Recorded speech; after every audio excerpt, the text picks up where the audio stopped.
आज से लाखों वर्ष पहले त्रेता युग में जब सूर्यदेव ने विश्वकर्मा देव की पुत्री देवी संज्ञा के साथ विवाह रचाया, पर विवाह के बाद सूर्यदेव जब भी देवी संज्ञा के समीप आते तो देवी संज्ञा सूर्यदेव के तेज को सहन नहीं कर पाती।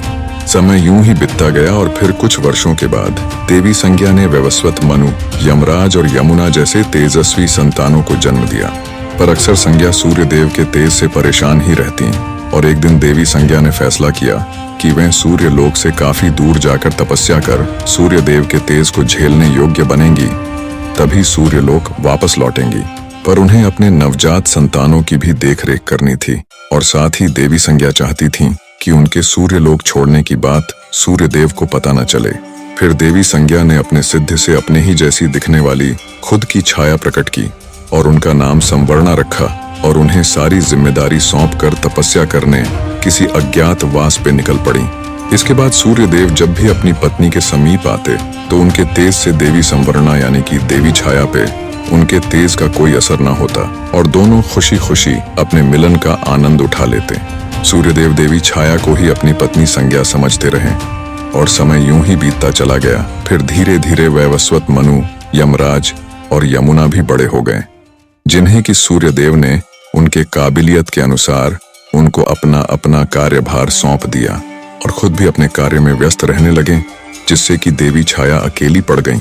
जिसके बाद देवी छाया ने महादेव की तपस्या करने का निश्चय किया और फिर महादेव की तपस्या में पूरी तरह से लिप्त हो गई। फिर यूं ही तेज धूप में तपकर भूखे रहकर तपस्या करते करते कई माह बीत गए और साथ ही देवी छाया ने तपस्या करते समय ही गर्भ धारण कर लिया था। और इसी बीच जब महादेव देवी छाया के सम्मुख प्रकट हुए और उनसे अपना वरदान मांगने को कहा, तब देवी छाया ने महादेव से अपने लिए एक असल जीवन का वरदान मांग लिया, क्योंकि वह सिर्फ देवी संज्ञा की एक छाया मात्र थीं।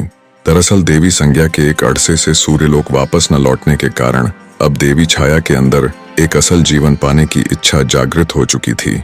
फिर महादेव तथास्तु कहकर अंतर्धान हो गए। फिर कुछ महीनों बाद देवी छाया ने एक दिव्य शिशु को जन्म दिया, पर वह दिव्य शिशु कुपोषित और काले रंग का हुआ, जिसे देख देवी छाया चिंता में डूब गईं। पर कुछ समय बाद उन्होंने खुद के मन को समझा लिया। दरअसल देवी छाया के भूखे प्यासे और कड़ी धूप में तपस्या करने के कारण ही उनके शिशु का रंग काला हुआ। साथ ही इसके पीछे उनके छाया होने का भी प्रभाव उनके शिशु पे ही पड़ा और यह दिव्य काले रंग का शिशु कोई और नहीं बल्कि स्वयं शनिदेव ही थे। फिर देवी छाया शनिदेव का लालन पालन यूं ही करती रहीं और एक दिन सूर्यदेव सूर्यलोक में स्थित अपने महल अपनी पत्नी से मिलने के लिए आए, जहां उनकी पत्नी ने उन्हें पुत्र शनि से मिलवाया और पुत्र शनि को सीधे सूर्यदेव के गोद में रख दिया। पर जैसे ही सूर्यदेव की नजर पुत्र शनि पे गई, वे पूरी तरह से हैरान हो गए और क्रोधित भी। फिर पुत्र शनि को देवी छाया के गोद में वापस रखते हुए सूर्यदेव ने देवी छाया को बहुत ही धुतकारा। सूर्यदेव ने कहा कि इस शिशु में उनके कोई भी गुण मौजूद नहीं, न ही उनकी तरह तेज, न ही स्वस्थ और न ही रंग रूप, किसी भी प्रकार से ये उनका पुत्र हो ही नहीं सकता। सूर्यदेव ने पुत्र शनि को अपना पुत्र स्वीकारने से साफ मना कर दिया और गुस्से में वहां से चले गए, जिसके बाद देवी छाया अत्यंत ही निराश हो गईं। और यही वो दिन था जब शनिदेव और सूर्यदेव के बीच शत्रुता की एक बड़ी शुरुआत हो चुकी थी। सूर्यदेव ने अब अपनी पत्नी छाया से दूरी बना लिया था। फिर समय बीतने के अनुसार शनिदेव अब थोड़े बड़े हो चुके थे और अकेली पड़ चुकी छाया का एकमात्र सहारा भी बन चुके थे। शनिदेव पैदाइशी ताकतवर थे और इसका एकमात्र कारण उनके गर्भ में होने के समय देवी छाया का महादेव के लिए तपस्या करना था। तपस्या के प्रभाव के कारण ही शनिदेव पैदाइशी ताकतवर थे। ताकतवर होने के साथ साथ वे थोड़े गुस्सैल और शरारती भी थे। बेहद कम उम्र होने के बावजूद भी उन्होंने कई गंधर्वों को युद्ध में अकेले ही परास्त कर दिया था, यहाँ तक कि देवताओं को भी टक्कर देने लगे थे। शनिदेव अपने गुस्से का प्रयोग अपनी ताकत के साथ मिलाकर किया करते और इसीलिए वे बड़े से बड़े गंधर्वों और देवताओं को अपनी ताकत का लोहा मनवा चुके थे। शनिदेव के बचपन से ही इतने कठोर बन जाने के पीछे उनके पिता सूर्यदेव के प्रति उनके मन में पल रहा क्रोध ही था और उस समय शनिदेव का एकमात्र लक्ष्य सूर्यदेव से भी ज्यादा शक्तिशाली बनकर उनके घमंड को चकनाचूर करना था। फिर समय जैसे जैसे बीतता जाता, शनिदेव के अंदर सूर्यदेव के प्रति क्रोध और घृणा की भावना उतनी ही बढ़ती जाती और इसी प्रकार शनिदेव अब युवा भी हो चुके थे। फिर देवी छाया ने शनिदेव के दिन पर दिन बढ़ते गुस्से को शांत करने के लिए उनका विवाह चित्ररथ नाम की कन्या से करवा दिया, जो कि परम तेजस्विनी और साध्वी थीं।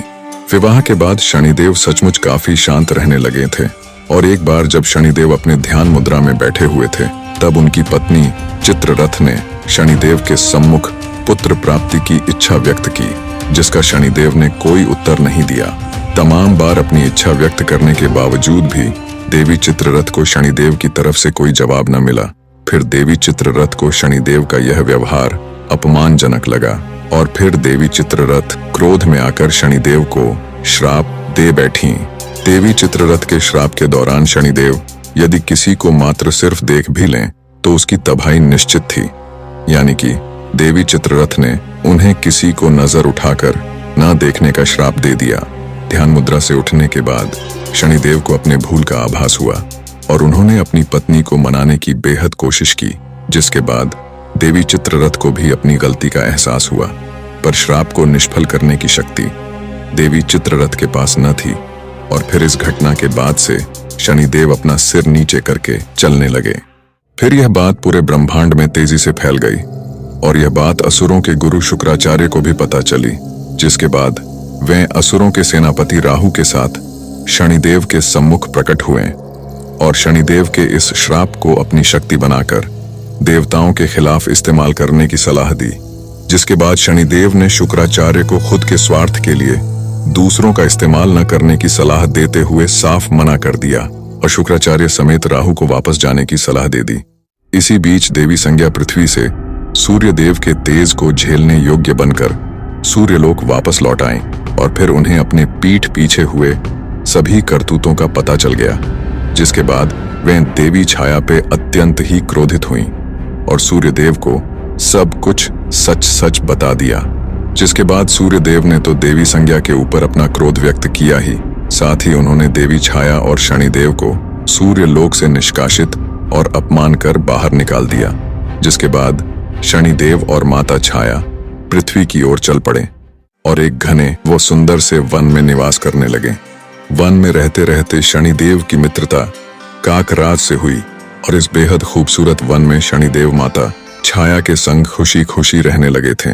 फिर समय बीतता गया और कुछ वर्षों के बाद सूर्यदेव को शनिदेव के इस निवास स्थान का पता चला, जिसके बाद वे शनिदेव के जान के दुश्मन बन बैठे और शनिदेव के निवास स्थान वाले वन में सूर्यदेव ने अपने मायावी तेज से आग लगा दी, जिसके बाद देवी छाया तो एक परछाई होने के कारण उस आग से बचकर बाहर निकल आईं, लेकिन शनिदेव उस मायावी आग के चपेट में पूरी तरह से फंस चुके थे और फिर देवी छाया मदद की गुहार लगाने लगी।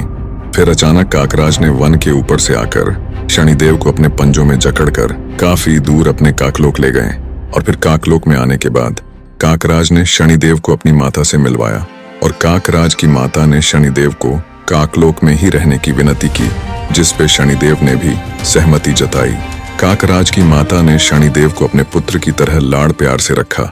फिर यूं ही समय बीतता गया और एक दिन यह बात इंद्रदेव को पता चली, जिसके बाद शनिदेव और काकराज की अनुपस्थिति में इंद्रदेव ने काकलोक पे हमला कर दिया, जिसके फलस्वरूप तमाम काक समेत काकराज की माता की मृत्यु हो गई।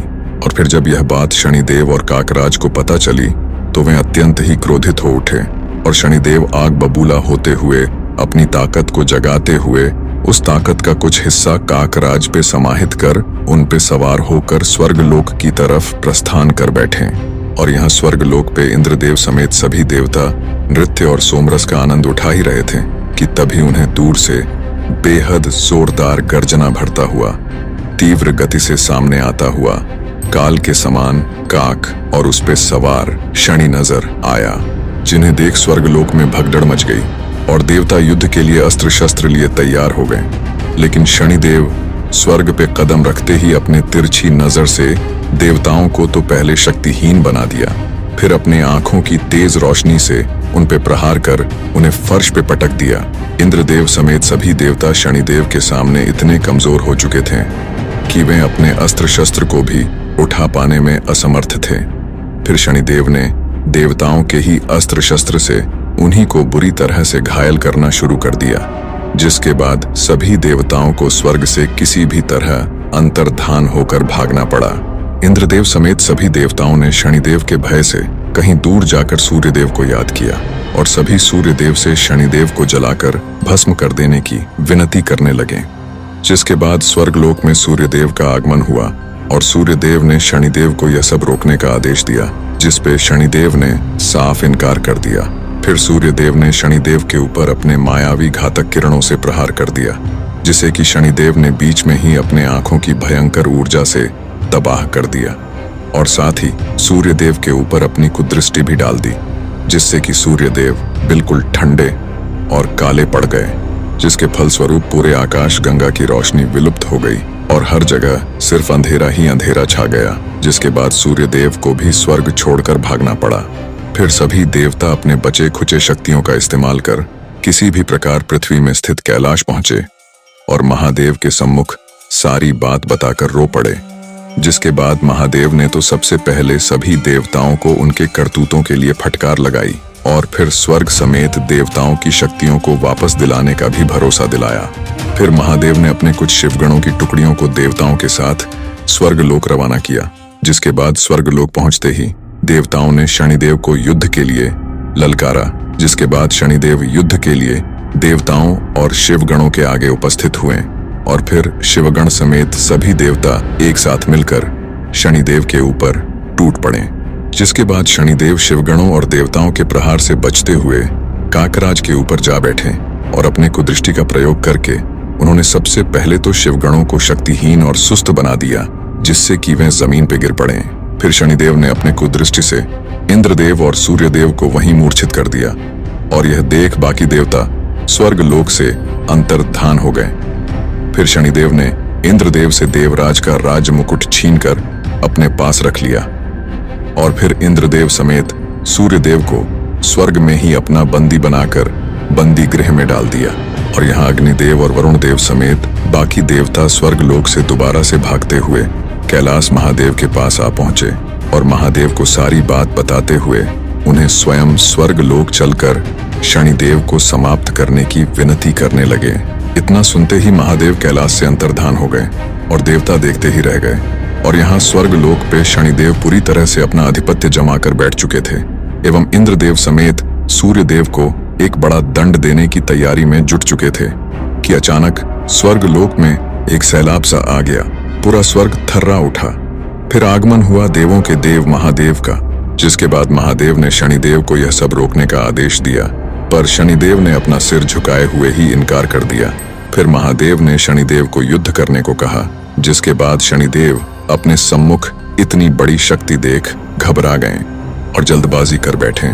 शनिदेव ने सीधा अपनी कुदृष्टि महादेव पर ही डाल दी, जिसके जवाब में महादेव ने अपने तीसरे नेत्र को शनिदेव की तरफ थोड़ी सी खोल दी, जिसके फलस्वरूप महादेव के तीसरे नेत्र से निकले थोड़े से ही ऊर्जा से शनिदेव का शरीर बीच से फट गया और वे बुरी तरह से घायल हो गए। फिर वे काफी ज्यादा तेज झटके से पृथ्वी की तरफ गिरते चले गए।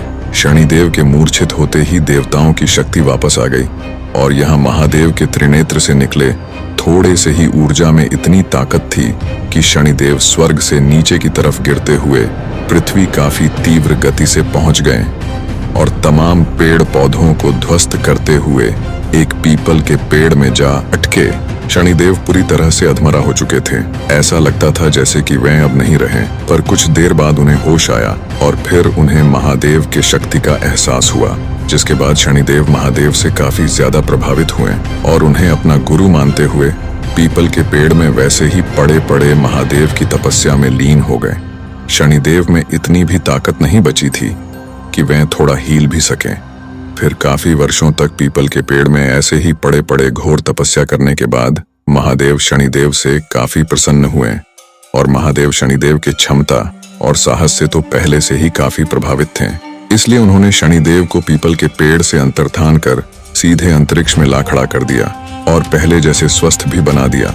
साथ ही महादेव ने शनिदेव को एक दिव्य त्रिशूल भी भेंट किया, जिसके बाद महादेव ने शनिदेव को एक लोक भी भेंट किया, जिसको महादेव ने शनिलोक नाम दिया।